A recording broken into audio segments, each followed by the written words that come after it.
Menteri Energi dan Sumber Daya Mineral, (ESDM), Bahlil Lahadalia telah mengungkapkan rencana baru mengenai skema subsidi bahan bakar minyak, BBM, di Indonesia. Rencana ini bertujuan untuk membuat subsidi lebih tepat sasaran dan mengurangi pemborosan. Skema baru subsidi BBM. 2. Jenis subsidi. Subsidi langsung. Ini akan berupa bantuan langsung tunai, BLT, kepada masyarakat. Subsidi barang. Subsidi ini akan diberikan langsung pada komoditas BBM tertentu, seperti Pertalite dan solar, dengan fokus pada kendaraan umum. Blending subsidi. Skema ini mengombinasikan dua jenis subsidi di atas, di mana sebagian dana akan dialokasikan untuk barang dan sebagian lagi untuk bantuan langsung kepada masyarakat.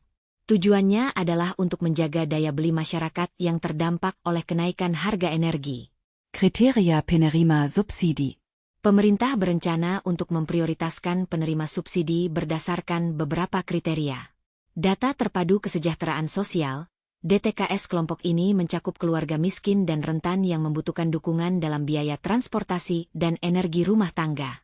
Usaha mikro, kecil, dan menengah, UMKM. Sektor ini akan mendapatkan perhatian khusus karena mereka sangat terpengaruh oleh fluktuasi harga energi. Kendaraan umum, hanya kendaraan dengan plat kuning, seperti angkot dan bus, yang akan berhak menerima subsidi BBM.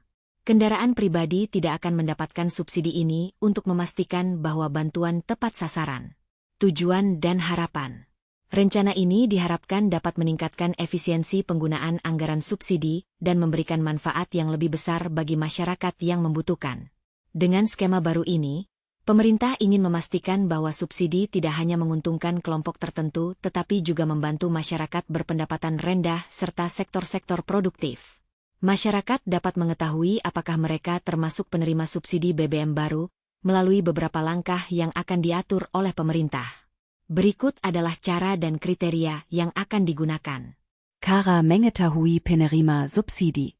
Data Terpadu Kesejahteraan Sosial, DTKS. Penerima bantuan langsung tunai, BLT, untuk subsidi BBM akan diambil dari data masyarakat kurang mampu yang dimiliki oleh Kementerian Sosial dan lembaga terkait lainnya.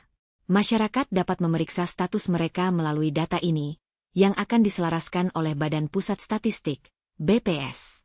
Pengumuman resmi, pemerintah, melalui Menteri Energi dan Sumber Daya Mineral, (ESDM), Bahlil Lahadalia, akan mengumumkan lebih lanjut mengenai skema subsidi dan kriteria penerima. Masyarakat disarankan untuk mengikuti pengumuman resmi yang akan disampaikan oleh pemerintah. Sosialisasi. Akan ada periode sosialisasi sebelum pelaksanaan skema baru, di mana masyarakat dapat mendapatkan informasi lebih lanjut mengenai kriteria dan cara pendaftaran untuk subsidi. Kriteria penerima subsidi. Kendaraan umum, hanya kendaraan berplat kuning, seperti angkot dan transportasi umum, yang akan berhak menerima subsidi BBM. Kendaraan pribadi dan kendaraan plat hitam tidak akan mendapatkan subsidi ini. Masyarakat berpenghasilan rendah, masyarakat yang termasuk dalam kategori ekonomi rendah, seperti pemilik kendaraan roda 2 dengan kapasitas mesin kecil, juga akan menjadi prioritas penerima subsidi.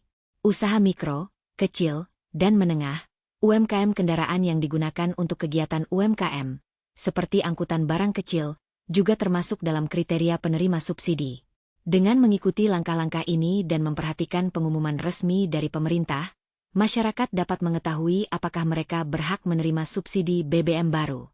Pemerintah Indonesia sedang merancang skema baru untuk penyaluran subsidi bahan bakar minyak, BBM, yang lebih tepat sasaran.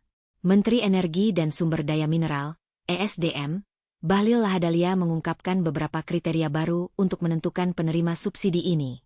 Berikut adalah kriteria tersebut. Kriteria penerima subsidi BBM. Data Terpadu Kesejahteraan Sosial, DTKS.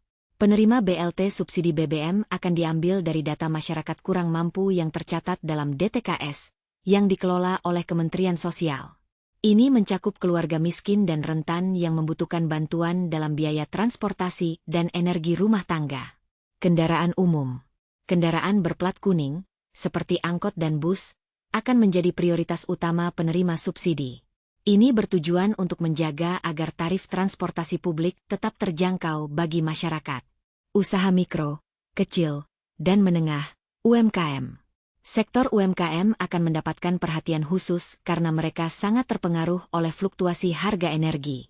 Subsidi diharapkan dapat membantu kelangsungan usaha kecil tanpa terbebani biaya energi yang tinggi. Kelompok petani dan nelayan. Petani yang membutuhkan BBM untuk operasional pertanian dan nelayan yang memerlukan bahan bakar untuk perahu juga akan menjadi penerima utama subsidi ini untuk meningkatkan kesejahteraan mereka. Sektor industri tertentu. Beberapa sektor industri, terutama yang bergerak dalam ketahanan pangan dan produksi bahan pokok, akan mendapatkan subsidi BBM untuk mendukung kebutuhan dasar masyarakat dan meningkatkan daya saing. Penggunaan data tunggal. Pemerintah berencana menggunakan data tunggal yang dihimpun dari berbagai kementerian dan lembaga untuk memastikan bahwa penyaluran subsidi lebih terukur dan akurat.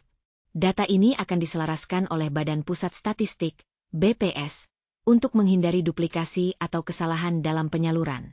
Dengan kriteria ini, diharapkan subsidi BBM dapat lebih efektif dalam membantu masyarakat yang benar-benar membutuhkan, serta mengurangi potensi penyalahgunaan subsidi di masa lalu. Perubahan skema subsidi bahan bakar minyak, BBM, di Indonesia mencerminkan upaya pemerintah untuk meningkatkan efisiensi dan ketepatan sasaran dalam penyalurannya. Berikut adalah perbandingan antara skema subsidi BBM lama dan yang baru. Perbedaan skema subsidi BBM lama dan baru. Aspek skema subsidi lama skema subsidi baru. Bentuk subsidi langsung pada harga BBM untuk semua pengguna kombinasi bantuan langsung tunai, BLT, dan subsidi barang.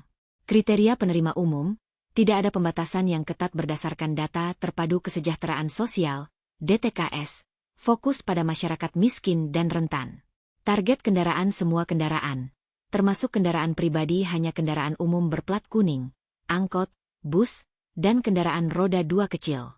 Data penerima tidak terintegrasi, banyak data yang tidak sinkron menggunakan data tunggal yang diselaraskan oleh Badan Pusat Statistik, BPS.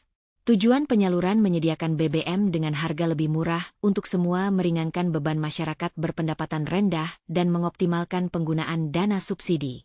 Pengawasan dan verifikasi minim pengawasan, potensi penyalahgunaan tinggi pengawasan lebih ketat dengan teknologi untuk memverifikasi penerima subsidi. Rincian skema baru. Bantuan langsung tunai. BLT masyarakat yang terdaftar dalam DTKS akan menerima bantuan tunai untuk membantu mengatasi biaya transportasi dan energi rumah tangga. Subsidi barang, hanya kendaraan umum seperti angkot dan bus yang akan mendapatkan subsidi langsung, bertujuan untuk menjaga tarif transportasi tetap terjangkau bagi masyarakat. Penggunaan data tunggal, pemerintah akan menggunakan data dari berbagai kementerian dan lembaga untuk memastikan bahwa penyaluran subsidi tepat sasaran, mengurangi kemungkinan penyalahgunaan.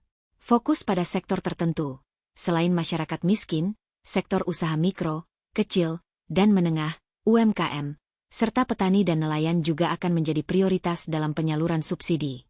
Dengan perubahan ini, pemerintah berharap dapat mengurangi pemborosan dan memastikan bahwa subsidi BBM benar-benar sampai kepada mereka yang membutuhkan.